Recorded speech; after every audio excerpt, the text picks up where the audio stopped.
Okay, welcome, folks. Welcome. I'm Rose Brooks. I'm the Associate Dean for Graduate Programs here at Georgetown Law, and I'm a professor here as well. My own area is international law, national security law, human rights law, so I am not myself a tax expert, but luckily I have colleagues who know everything there is to know. We're delighted to have you here. I'm going to say a few super quick words and background about our tax LLM programs. Not just for you, but we are taping this, and it will be useful to other prospective students. We're delighted to have those of you here in person. For those of you who are watching online, we are happy that you are watching.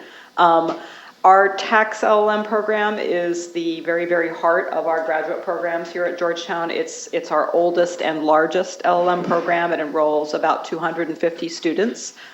We are really, really proud of it. We just got the fantastic news that for our US-trained tax LLM students last year, the employment rate in October after graduation was 99%.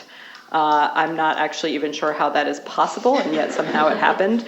I'm told that the only reason it wasn't 100% is that one person decided to have children and stay home for a while and not look for a job. So we're really, really proud of our tax program. It's got three components, as I think you may already know. We have both a full-time residential program that enrolls both US educated students and students coming from universities all over the world. Overall, in our LLM programs here, we have students from 70 different countries. So it's an incredibly diverse group of people, which makes the classroom environment a really rich one. We, in addition to having our resident program, which most students do full-time, but some decide to do part-time and take longer than a year, take a couple of years if they're working, something like that. We also have an online tax program. We call it our executive tax program, which can be completed completely online. And we do have students who do that from all over the United States as well as from other parts of the world who for one reason or another doesn't make sense for them to be here physically, but they do it through distance learning, online education. And then finally we have an MSL, a Master of Studies in Law, which is designed to take tax folks who are not lawyers but who need to know about tax law or want to know about it for their professional purposes, and gives them the basics that they need to know to function effectively as tax professionals. So we have a terrific group of people here who collectively can answer virtually any question you might have, either about tax or the career opportunities for tax LLM graduates, or about the admissions process in Georgetown more generally. Just going in the order that they're sitting. Immediately to my left is Professor Stafford Smiley, who's a professor on the faculty here at Georgetown and is also the faculty director of the tax LLM program. Sitting next to him is Ellis Duncan, the director of the tax LLM program, and Ellis is the most important person for the tax program in the sense that he is the guy who works directly to put together the curriculum. He consults with our faculty members. He figures out exactly how to structure the program. He works with students very closely. He works with the admissions office. So he sort of keeps the whole thing together. Sitting next to Ellis is Ryan Kelly, who's a 2008 graduate of our tax LLM program. He's also an adjunct professor, so he now comes back and teaches courses here himself. That's one of the really amazing things about Georgetown is, and one of the things that makes us feel extraordinarily lucky is that we have access to incredible professionals in the tax field, including many people who are our own graduates. Ryan himself is at the IRS Office of the Chief Counsel in the International Tax Division right here in Washington, D.C. A lot of universities, when you hear the word adjunct professor, you think of underpaid postdocs who are struggling to earn a meager living by teaching 16 different courses. We have the luxury, because of our physical location here in Washington, our adjuncts are people who are the top of their profession. They're the superstars. We get judges, we get partners, we get people who work for federal agencies in senior positions. We get our own graduates. We have quite a lot of our own graduates who we're very lucky to have come back here and teach in our program. And that's particularly great for our students because they're people who know exactly what it is like to be going through the program because they did it themselves. Sitting next to Ryan We have Candace Karatke, who's a 2014 graduate of our tax LLM program. She's a former graduate tax scholar, and she is now an associate at the tax department of the law firm of Covington and Burling here in Washington, D.C. Next to Candace is Caroline Springer. Caroline is the Director of Graduate Career and Professional Development. She's the person most directly responsible for that 99% employment rate. So if you come here, she's someone who you are going to want to be really, really nice to, because she's going to help you get your job. And she's a really amazing resource, and has just, I think part of the reason we have such an amazing job placement rate is that the relationships that Caroline has helped develop with employers, both public sector employers and private sector employers in this country and elsewhere. And then finally, last but not least, another very, very important person to all of you is Justin Swinsick. He is the Director of Admissions for the graduate program. So he is the guy who can answer questions about the application process and can shepherd you through that whole process. And Justin is also in very close contact with all the rest of us as we try to build up next year's class and make sure that we get a terrific group of people, and that we also can be responsive to the questions that you might have as you're going through it. So I am going to turn it over to Stafford. I'm going to sneak out, not because I don't want to learn about tax, but because my 12-year-old daughter's class play starts at 7 o'clock and I need to be there, or I'm going to be disowned. So I'm going to say goodbye to you all, and Stafford, over to you. Thank you, Dean Brooks.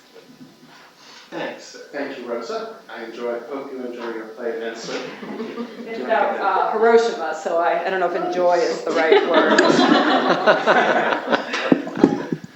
Seventh graders about Hiroshima. This should be quite an evening.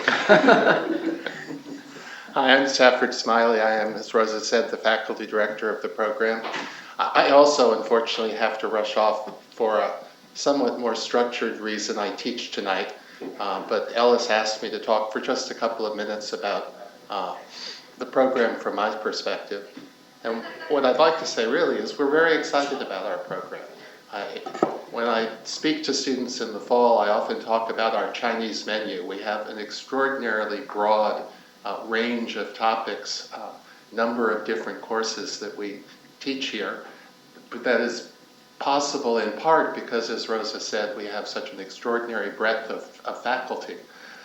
There are only 2 full-time faculty dedicated to the tax LLM program, myself and Professor Todorovic, but we have over 100, I'm right about that, am I not?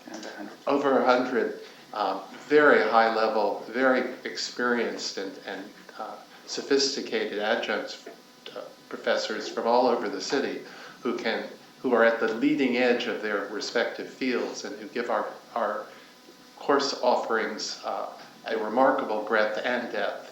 We also have 6 full-time JD faculty, tenure track JD faculty, who teach a number of cross-listed courses so that we are able to offer the full breadth of our tax program to our students.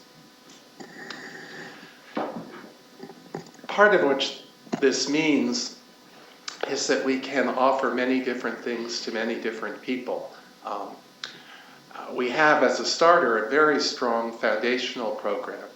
Believe it or not, people start in our tax LLM program with only 1 tax course under their belts. We do require that you have taken Tax 1 as an admission requirement. But there are people who have decided they want to do tax and come here to start out at the very beginning, and we can accommodate them very well. We have a very strong foundational group of courses that can bring people in the course of 1 year to a good basic understanding of tax and go out into the professional world and be among the 99% who get jobs. A perhaps more common pattern are students who have come in and have a stronger basis in tax, more background in tax, but they're still looking to be broad-based. They're not ready to make a defining choice about exactly what they want to do in their practice.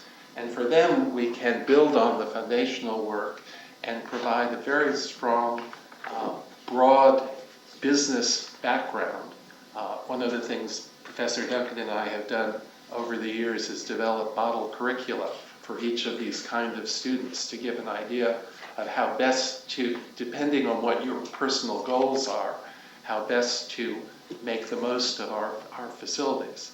So we've developed model curricula for students coming in with a good background in tax, but who want to maintain their general focus, their general business focus while they're here, and go out ready to tackle almost anything. So that's a second career pattern within our LLM program. Then we have 4 areas in which we offer certificates. Those are international tax, employee benefits, estate planning, and state and local tax. And each of these certificates is offered in conjunction with the tax LLM so that you're able to come through, get your basic foundational courses, your broadening and enriching courses, and also devote 10 of your 24 credits to a highly technical and much more advanced program.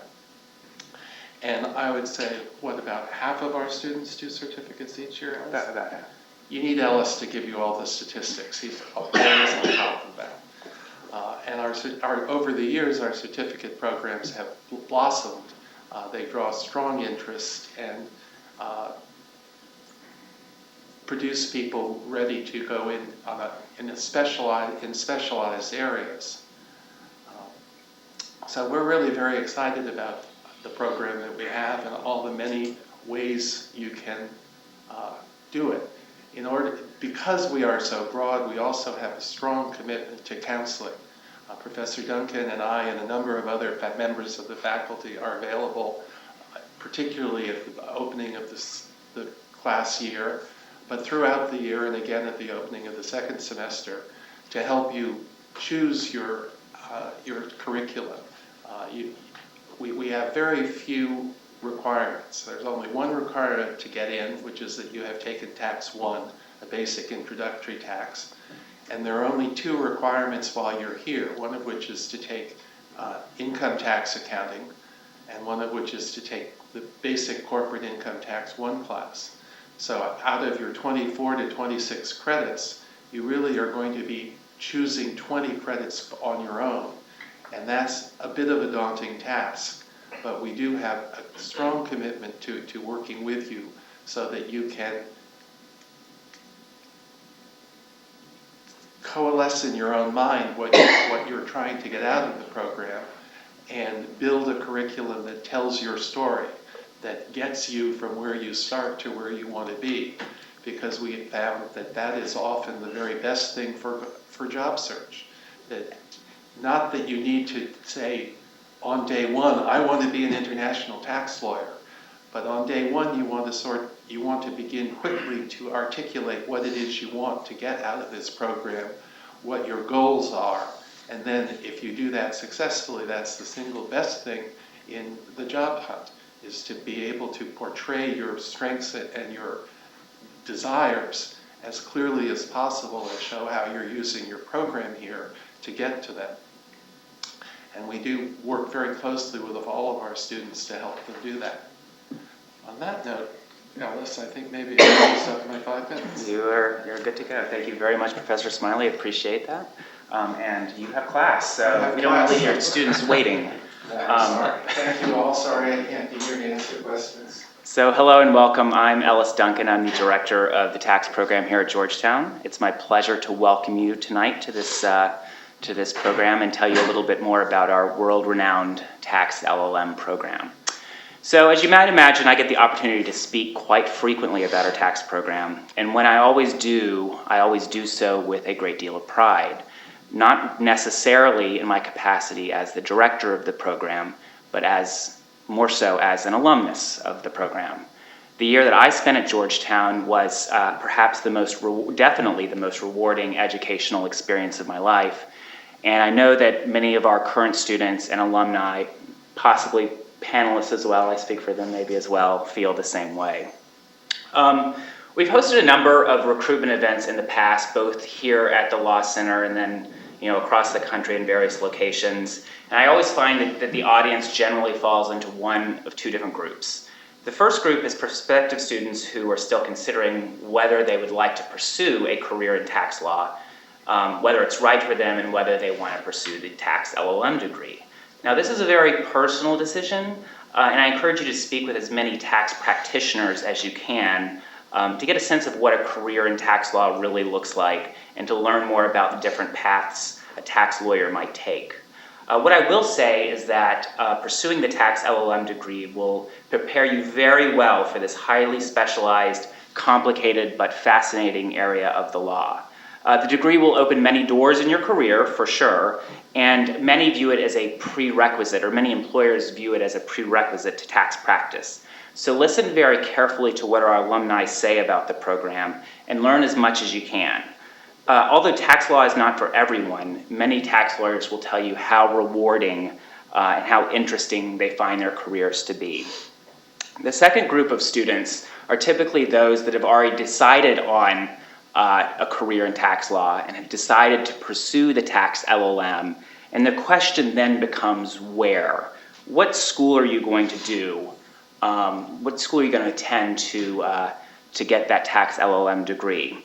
And perhaps the best way to address both groups of students is to talk about my own personal experience. Believe it or not, about a decade ago, I was sitting exactly where all of you are sitting today, thinking that I did want to actually pursue a career in tax law and get the tax LLM degree, but I was very interested and wanted to know whether this was going to be worth the significant time and significant cost of attending an LLM program.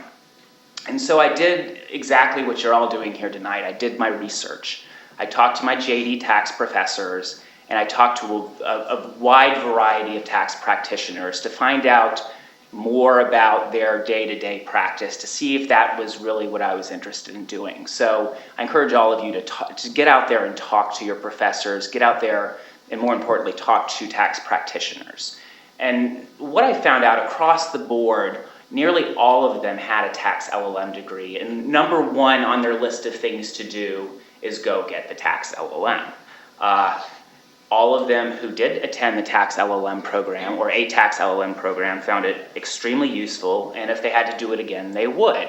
And just, this is anecdotally speaking, and I speak for myself, this may or may not be the advice you get, but I was told that there were one of two schools you should consider doing the tax LLM at, and Georgetown is one of those schools. So I took the leap, and I went to Georgetown and attended the full-time tax LLM program. I studied very hard and learned more about tax law in 1 year than I thought was ever possible. When it came to the spring, when I started interviewing for jobs, I actually received 6 offers out of the program. 4 were with AmLaw 100 law firms. 1 was with the National Office of a Big 4 accounting firm, and 1 was with the IRS Office of Chief Counsel. Never in a million years would I have thought that the problem was not getting a job, but it was choosing between so many fantastic different job offers. And while we're on the subject of jobs, I know Dean Brooks mentioned this and Professor Smiley mentioned this, and I'm going to mention this, and Caroline's going to mention this again. We recently looked at the employment figures for the class of 26. We're a little proud about that. We're going to boast about it a little bit. Okay. We looked at the career figures and tracked the entire class of 2016, and as of October, 99% of our U.S. trained graduates are in full-time employment. That's 99%. That is better numbers that I've seen from any tax LLM program. That is better numbers than I've seen from any JD program, including Yale and Harvard and Stanford. Not to say that coming to Georgetown assures you of getting a job, and you certainly do need to actually work hard while you're here, but the number, 99%, should tell you a lot about our program, a lot about how tax lawyers are in demand, and about how highly employers view the Georgetown degree. But the benefits of getting in the LLM extend way beyond the job offers that you'll get out of the program. The technical knowledge that I gained through the program helped me immensely in practice. I started my career in a law firm in New York City after getting my tax LLM, and found that I was very quickly able to get the kind of work and practice at such a sophisticated high level that many of my first year counterparts without the LLM were unable to do. So after several years in practice, I returned to Georgetown full-time, first as the assistant director of tax and now the director of tax. And I always say that I now have the best job in the entire world because I can go out all day, every day, talking to students about how fantastic our program is. And when I do so, I'm not blowing smoke because I know exactly what the program has done for me. I know exactly what it does for the hundreds of students I advise on a day-to-day basis. So you may still be asking, why Georgetown? What makes Georgetown unique? And what will the Georgetown LLM do for my career? So let me talk a little bit about what makes Georgetown unique and different from any other program that you're considering. First, as Professor Smiley talked about and Dean Brooks alluded to, is our faculty, which is comprised of 8 full-time faculty members, 2 of whom are devoted entirely to the tax LLM program, as well as 100 adjunct tax professors who are top practitioners at major law firms and accounting firms, the IRS, the Department of Treasury, corporations, nonprofit entities, think tanks, and even federal judges and U.S. tax court judges. The real-world perspective brought to the program by our adjunct faculty provide our students with, not only real-world ideas and cutting-edge issues, but they provide valuable contacts in the job search process. And while we're on the subject of faculty, as Dean Brooks mentioned as well, perhaps many of you may have an interest in teaching one day. And if you do, look no further than Georgetown. Again, we have 100 adjunct tax faculty, 50 of whom have a tax LLM from Georgetown. So when we look to hire adjunct faculty, either to add a course or to fill an existing course, we always look first to our valued alumni. Second, as Professor Smiley also said, our graduate tax curriculum is so broad and so deep that I cannot think of a tax topic that is not covered by one of our courses. Each year we offer more than 60 tax courses ranging from foundational courses such as corporate tax, partnership tax, and tax procedure, to more advanced courses such as the taxation of real estate transactions, derivative instruments, and energy markets. In fact, the only complaint I ever hear about our tax curriculum is that there are too many courses to take and not enough time to take all the courses. But do not despair. If you're an alumni, you can come back and audit courses. So whether you're an alumnus auditing consolidated returns or coming back as an adjunct professor teaching partnership tax, the learning experience and your connection to Georgetown will last well beyond the program. And third, I believe it's our location here in Washington, D.C. that makes us unique. And it's made our externship program successful among our students. Our externship program is really something that makes us very different from our peers because no other tax LLM program has anything like this. What we do is we allow our students the opportunity to gain valuable work experience for academic credit. I have the list here. Last year, and this list is really, really impressive, our students completed externships at big law firms such as Skadden, Morgan Lewis, and Alston and Bird, Big Four accounting firms such as Deloitte and KPMG, the IRS, the Department of Treasury, the Department of Justice, the Joint Committee on Taxation, and the U.S. Tax Court, just to name a few. Completing an externship gives our students hands-on practical experience, enhances their resumes, and allows them to prove themselves on the job, and in some cases actually leads to full-time offer of employment. And finally, I want to close my remarks by saying having the chance to study tax law in Washington, D.C. is an experience that's simply unrivaled. Washington is the place where tax laws are created, executed, and adjudicated. The U.S. Tax Court is literally across the street. Capitol Hill is 6 blocks away. The IRS and Department of Treasury are here, as is the U.S. Supreme Court.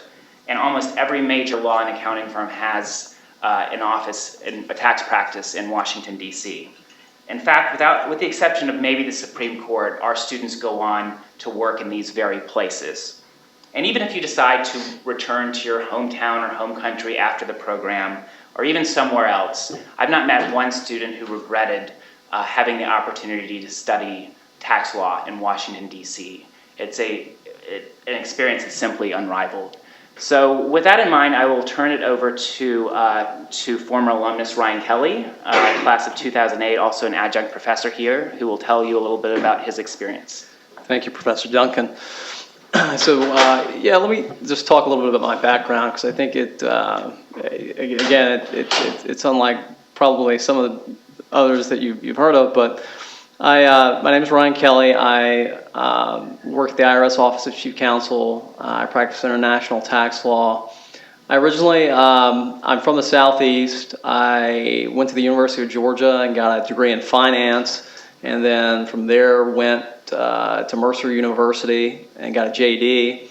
When I got done with my JD, I ended up moving to back to the University of Georgia. The University of Georgia is in Athens, Georgia. I took a job with a 5-man law firm there, just generally doing civil litigation, but the way economically small firms work is they basically take every matter that comes through the door. So I had a wide variety of cases that I worked on, but one day I might be working on a divorce case, the next day I'm working on a criminal matter, the next day I'm working on a civil litigation case, and I kind of always felt like I had a lot of work, but at the same time I didn't work on any one thing enough to be really good at it. So I felt like I was a jack of all trades and a master of none.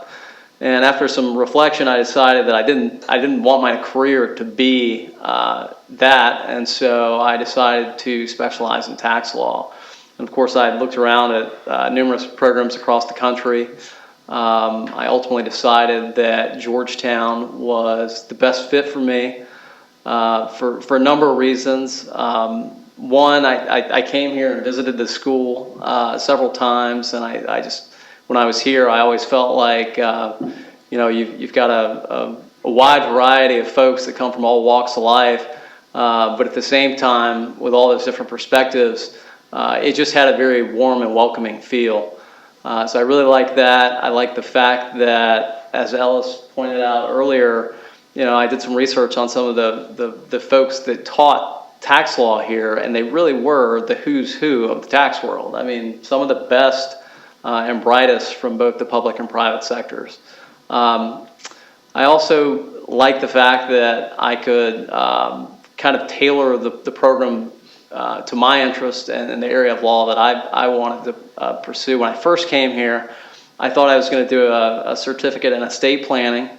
The director of the program at the time, I went and met with him, and he said, "Are you really interested in doing gift tax and estate tax work?" And I said, "Well, I had a finance background. Maybe it's a good way to use kind of a banking background along with law and tax."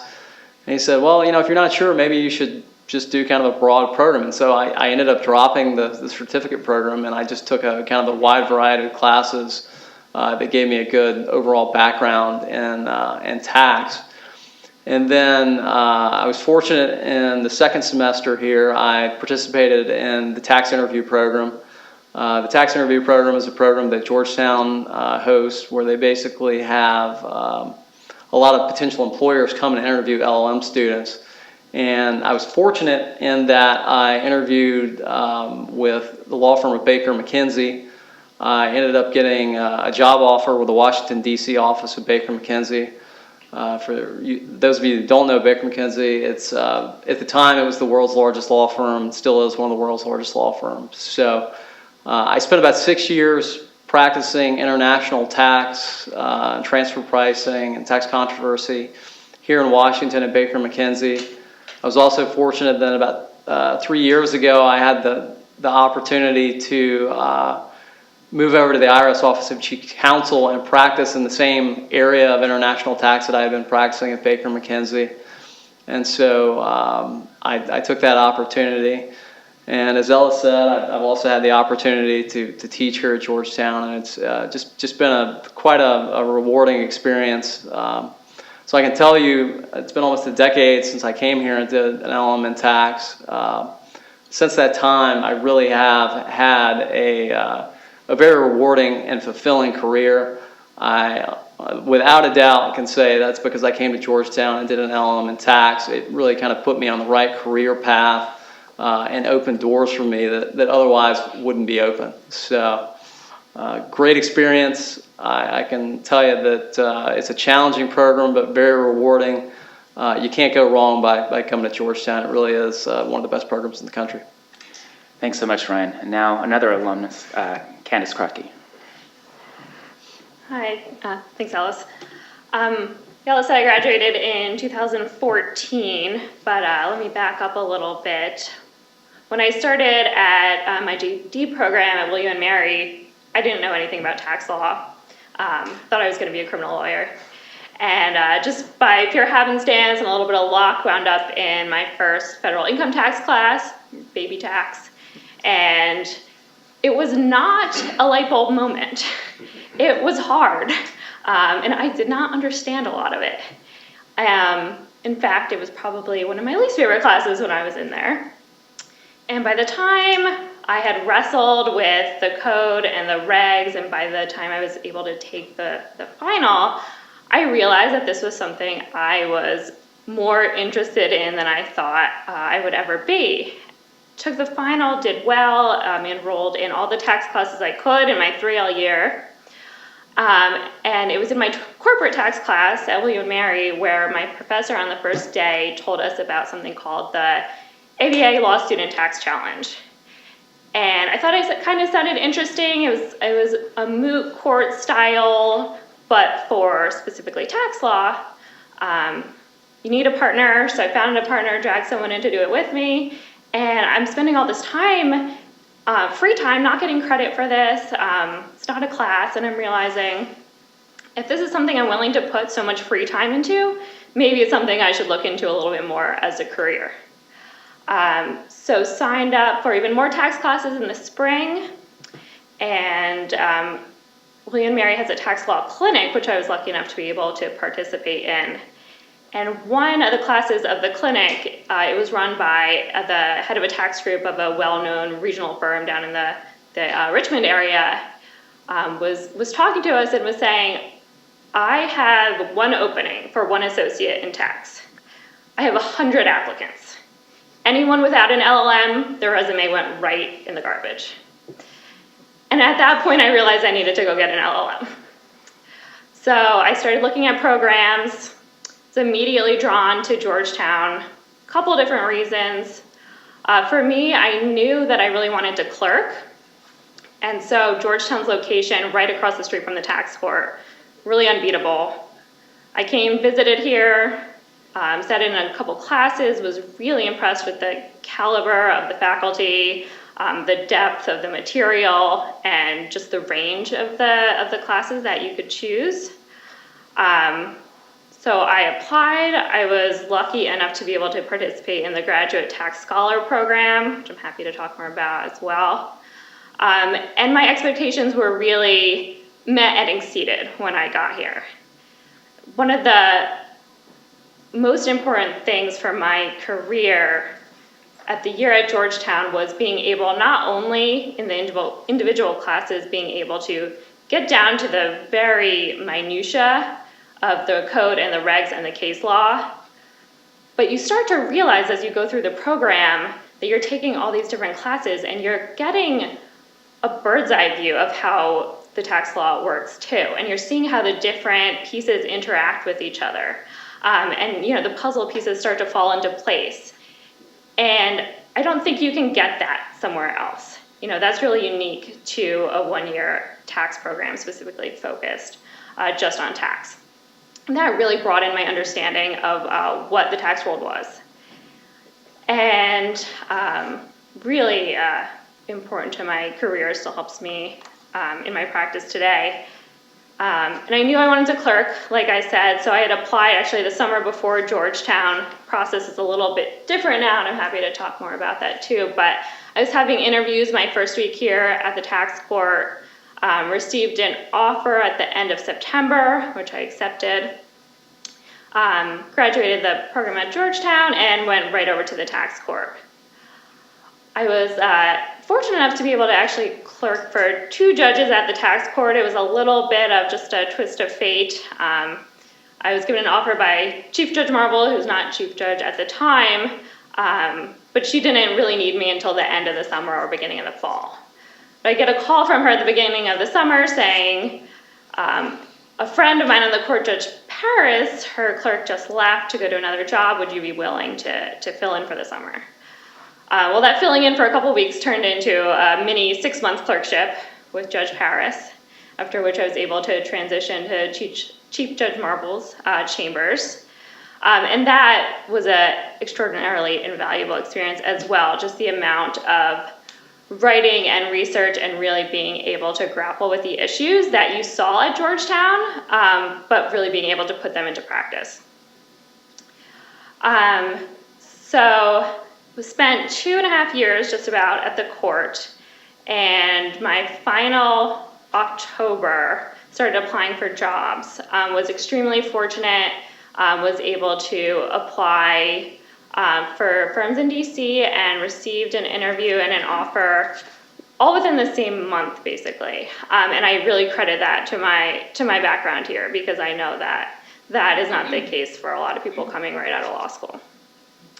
So I have been at the firm of Covington and Burling for 2.5 months now, and I was hired with four of us were hired, and I was the only one who had gone to an LLM program. And there's an immediate difference that's visible. Having the LLM, it really adds value. I'm getting more interesting work. I'm able to really be of immediate value to the firm and the clients, which I completely credit to the LLM program. And it's just kind of surprising. A lot of people at this firm don't necessarily have LLM degrees. And as an example, I was having lunch with someone yesterday who has been at the firm for quite a while, but had never had the opportunity to take partnership tax. And it was just starting to learn partnership tax, maybe as a 5th or 6th year. Well, I was able to take partnership tax as a JD, advanced partnership tax at Georgetown, and would be able to walk into that kind of role immediately. So there's a big difference.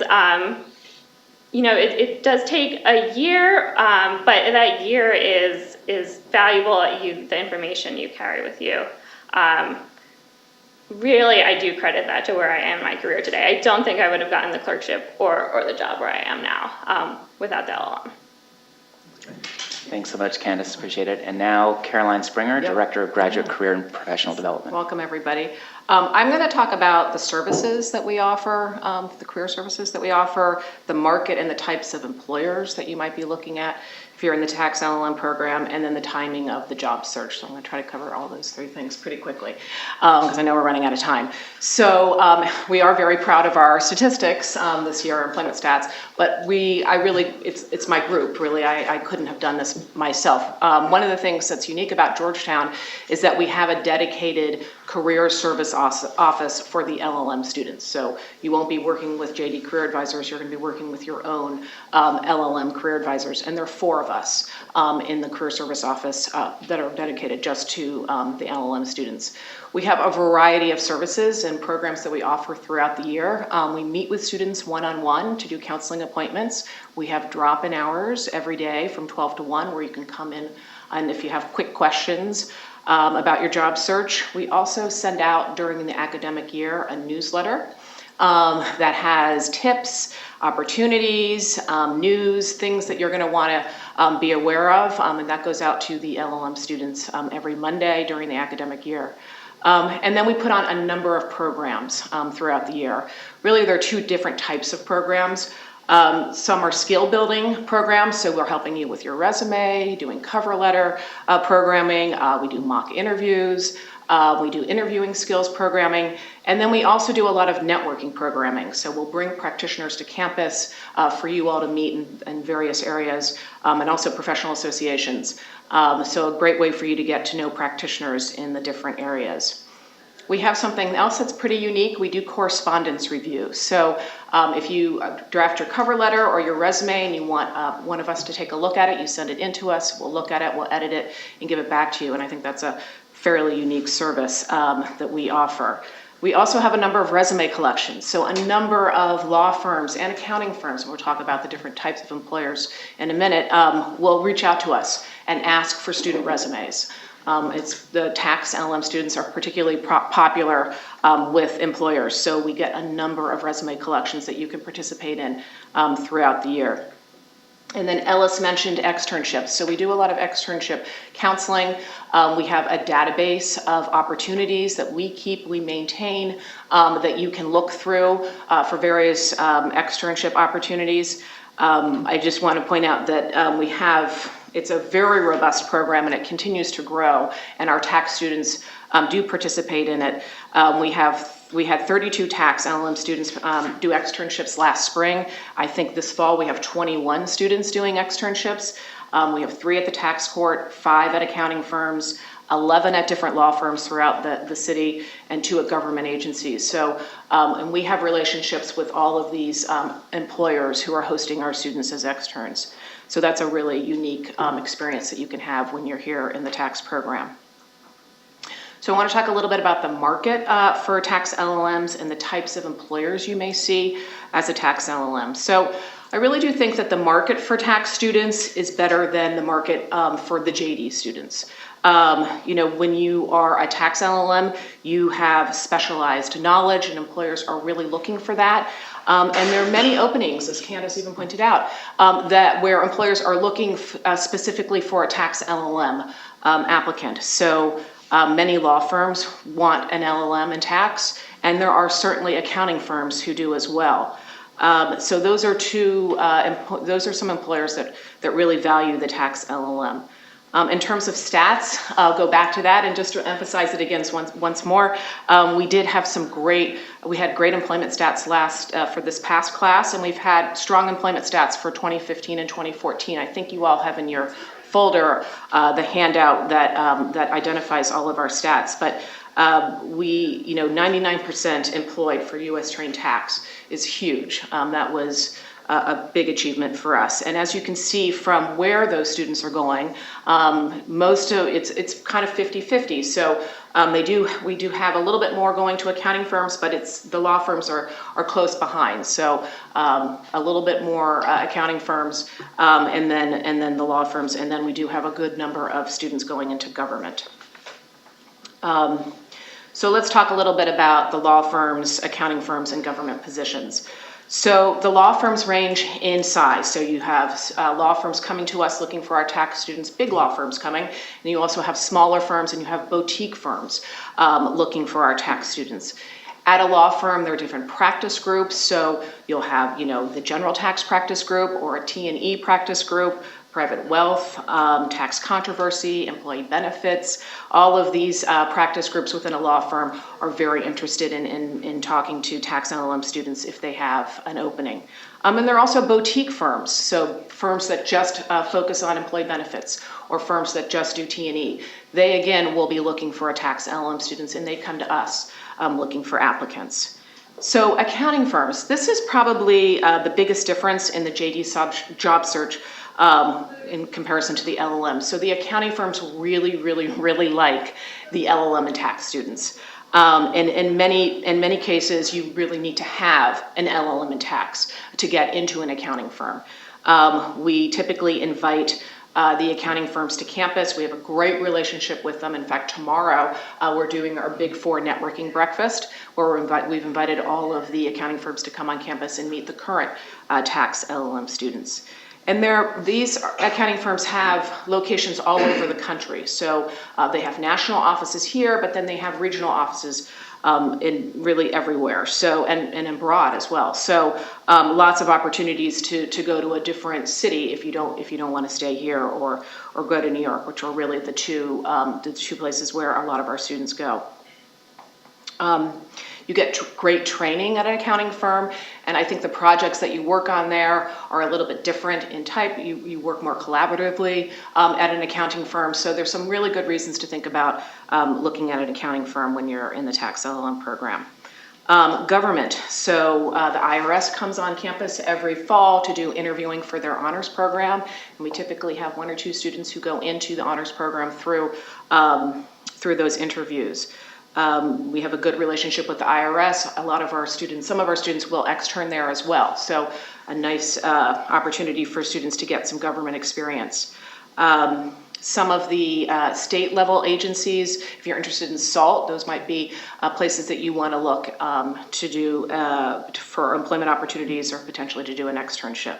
And then tax court clerkships. This is another big employer of our tax students. This year was the first year we did a Georgetown Day at the tax court where we invited a number of judges to interview our tax students, and we went over there and did a full day of interviews with a number of judges. So we have a great relationship with the tax court.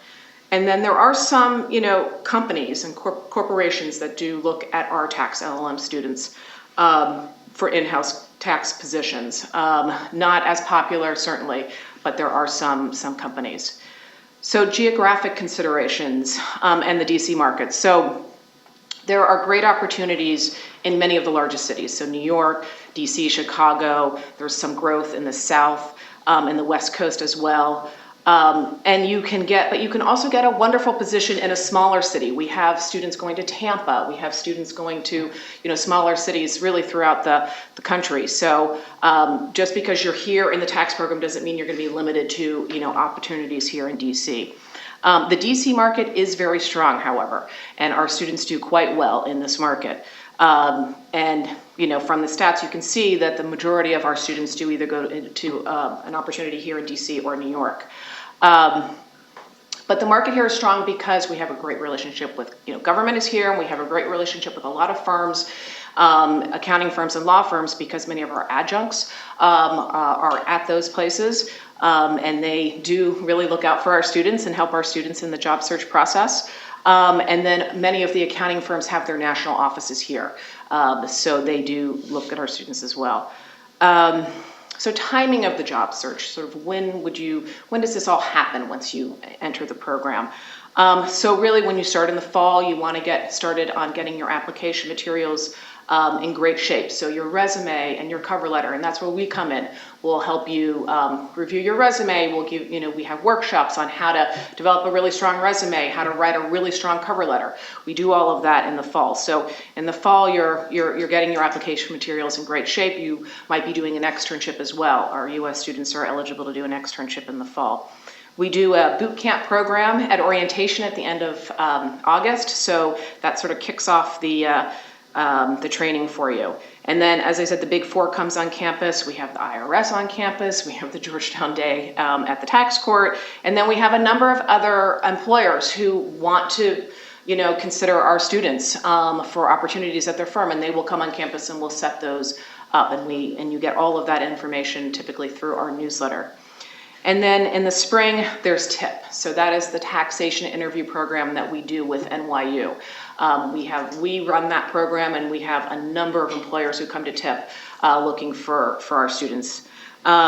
So that'll be what you'll be focused on in TIP in February. And then after that, if you're still looking, a lot of our students have found positions by that point or shortly thereafter. If you're still looking, we continue to work with you. The resume collections, there are other employers who are looking. So we will be there to help you through that whole process. A couple of things to consider in the job search that we hear from employers. So your grades. The LLM grades are really, really important. You can't really dispute that. Firms across the board are focused on the LLM grades. So you really, really want to do well in the LLM program. And this is where you can show your aptitude for tax work. Your JD school and your JD grades. Now these are important as well. Generally speaking, law firms place a strong emphasis on your grades, your JD grades and your JD school. But there are other things that you can highlight and emphasize in your application if they weren't as strong as your grades are in your LLM program. Commitment to tax. So employers want to see, if you've done an externship or maybe you've done an internship during your JD program, or getting involved in Tax Council, which is our student organization here, or volunteering at VITA doing, income tax preparation. These are all great experiences and can show your demonstration to tax. And then legal and or non-legal work experience. These are also both relevant to employers.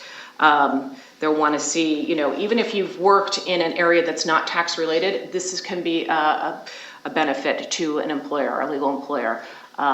So these are things that, we can help you kind of come up with your narrative to an employer, help you enhance your resume when you are applying for positions. Interviewing is the last, a factor that goes into this. So how you present yourself, what your story is, how you present your goals, these are going to be things that will affect, how successful you are in the job search. So we have a lot of training on, interviewing. We have mock interviews. We do an interviewing skills presentation. We'll give you a lot of help with your interviewing. So those are some of the things I wanted to cover. I'm going to be available after if you have any questions. But we do enjoy working with all of our students, and we do have a pretty good success rate with our tax and LLM students. Thanks, Caroline. And last but not least, Justin Swinsick, our Associate Director of Graduate Admissions. Justin. Thank you very much, Ellis. And being well aware that not only am I the last person to speak, but I'm the one thing that's standing between us and the cocktail, I'll keep my remarks brief because we can definitely talk about everything one-on-one later. But now that we've demonstrated empirically that Georgetown is absolutely tops, I did want to talk about how and what things you need to do to be actually a part of the Georgetown family. So I'm going to talk about three things broadly. First of all, the application process itself. Second of all, what we're looking for in candidates. And third, scholarship opportunities that we have. So first, the application process itself. There are two different ways that you can apply to the program. The most traditional way is through LSAC, and so for any of you that have done a JD, you're very familiar with it and know what their processes are and how the organization works. We recommend that you do go through LSAC, especially if you're considering more than one school, just because it streamlines the process and makes things a lot easier for everybody. The second way is with a paper application. If you're only looking at Georgetown, then you may want to think about the paper application because obviously you would avoid the charges that LSAC is going to ask for. So you can submit your paper application, perfectly fine to do that way, and you're not at a disadvantage by doing that at all. The paper application is also good for those students that are just applying to one of our standalone certificates, in particular international tax or estate planning certificate. So what goes into the application itself? The application with your personal data, very simple. We also ask for 2 letters of recommendation, and depending on where you are in your professional trajectory, those can either be from 2 professors, so 2 academics. Obviously, that's going to be more for a candidate that's recently graduated from law school, or it can be a combination of an academic and a professional, or for those candidates that are even further removed from law school, 2 professional recommendations are perfectly fine. It all really depends on where you are at the time and that you're choosing people that can really speak to your qualities and your ability to succeed in a program like Georgetown's. That's what we really want to see, rather than just an important name on the letter of recommendation. We also require a personal statement. Sometimes you'll hear it called a letter of motivation. And that's your one chance to talk to the admissions committee about yourself in a little bit more profound manner than what we can already see in the other materials that are provided in the application. Because obviously your experiences are your experiences, your grades are your grades, and there's not a lot you can do to change that. But your personal statement is going to allow you to say your piece in a couple of pages. We're supposed to be wordsmiths as lawyers, so 2 pages is good. Tell the admissions committee why you want to do this program, why this moment, and how is this a bridge from where you are now to where you want to be. Professor Smiley at the very beginning of the session talked about how when you start the program, you need to start thinking about right away, how am I going to leverage these opportunities and what am I going to do to make sure that I get the most out of this program and how I'm going to put myself in the most advantageous position to get that job or get that opportunity that I really want afterwards. Your personal statement is kind of your first step in that direction because the admissions committee really wants to see what your thought process has been in coming towards the LLM program? Why are you doing this? How is this going to make you a better professional, and how are you going to use it to your advantage? So we want to see that you have thought about the program and that you know really well how it fits in to your professional career.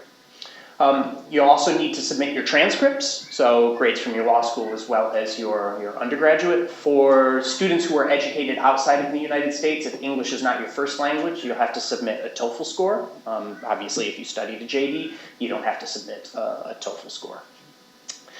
So those are the materials themselves. So once we receive your materials, what are we really looking for? And the answer that I typically give is that we're looking for candidates of excellence. What does that mean? That's very broad. And it's broad on purpose because there's a lot of different ways to get to the program and to have success in the program. There's not one cookie cutter candidate that we're looking for. And I think you've heard over and over again that there are different types of people that approach the program in different ways. Obviously, we're going to get the candidates that have their bachelor's in accounting and finance, they got their CPA, they took every tax course possible, they went out and they did internships at PwC or at a law firm and worked in their tax department. And so the LLM for them is the next logical step. But there are lots of students that come to the program that haven't done that as well. And they've come to tax in a very different way. And so we obviously are looking for people that we feel are going to have success in the program no matter what you've done before. So obviously the conversation first starts at academics. We want to see students that have done very well in their classes, whatever those classes may be, because your past success is going to be the best predictor for your future success. So we want to see academic success. And that's going to kind of set the bar at whether or not you're going to be able to get into the program to start with. There are other ways as well. You obviously can demonstrate what kind of experience you bring to the program, your motivations for applying to the program, your letters of recommendation, how do those fit in, and what kind of picture has been painted for you as a candidate. All of these things matter, and the admissions committee is going to look at absolutely everything because, as I said to start, there's not one cookie cutter for a candidate. So there are a lot of different ways to get into the program. Caroline touched on something that's really important, though, for the admissions committee, and that's keeping in mind those same things that our employers are looking at. So everything Caroline said about your employability and what you need to do for a job are the same things that the admissions committee is looking at as well. So the final piece, the financing and the scholarships that Georgetown offer. We offer a number of different scholarships specific to the tax program. We offer first and foremost a graduate tax scholars program, which is 6 half and full tuition scholarships for the absolute top students in the tax program. And those students, in addition to receiving the financial aspect of the scholarship, will also have a research and a scholarship component during the program. We're happy to talk about that in more depth afterwards. We also have a scholarship and fellowship with the Council on State Taxation Cost for those students that are very interested in that specific area. You have the opportunity during the program to work at cost and receive a stipend. I think it was about $7,500 during your studies. So it's a great opportunity for students that are interested in specifically in that area. Those 2 scholarships do require specific materials in your application, so you need to make sure that you mark on the application that you want to be considered for those, and you also have to submit additional essays, but all of the details and the information on that is on the website and in the materials that we provide. We also have 2 other scholarships that you can't apply specifically for, but the admissions committee will look at all of our candidates for them, and so you don't need to submit an extra application or extra materials to be considered for our KPMG scholarship, which I believe this last year was $15,000 for one student, and we also have the Leonard Terr Memorial Scholarship, which is a full tuition scholarship for one student. Deadlines for all of this stuff. I handed out, I don't think I got it to everybody, but we have them on the table outside, a little mini brochure that lays out all of our deadlines. But the deadlines that you need to keep in mind, the first one that's coming up for US, that is JD trained applicants, is January 6th. And that's our early action deadline. And so for any candidate that wants to kind of jump the queue and get a decision a little bit quicker, you need to have your application in by the 6th of January, and you're guaranteed a decision by the first week of February. Truth be told, the sooner you get your application in, the better in terms of the time turnaround, because as we go along throughout the application process, we're getting more and more applications, and so the time frame gets longer and longer. We typically try and turn around an application in 6 to 10 weeks, but at the beginning, we'll try to get it out even faster. So if you want a decision soon, get your application materials in sooner. The second application deadline to be aware of is February 10th. If you want to be considered for a scholarship, you absolutely have to get your materials in by February 10th. If a scholarship is not the most important thing for you, February 24th is our regular action deadline for US trained candidates. Now, we will consider applications received after that, but on a space available basis. So the message here is get your materials in earlier. It'll be better for absolutely everybody. I think that's about it. Thank you very much, Justin. And thank you all for being here and for everybody watching the video after. Please feel free to contact any of us. Our information is Yeah, you have my business card in the folder as well. So. On the website. And in the interest of time, cocktails and microphone not being with all of you, we will talk with you individually and hold questions for the reception. Thank you very much. Thank you.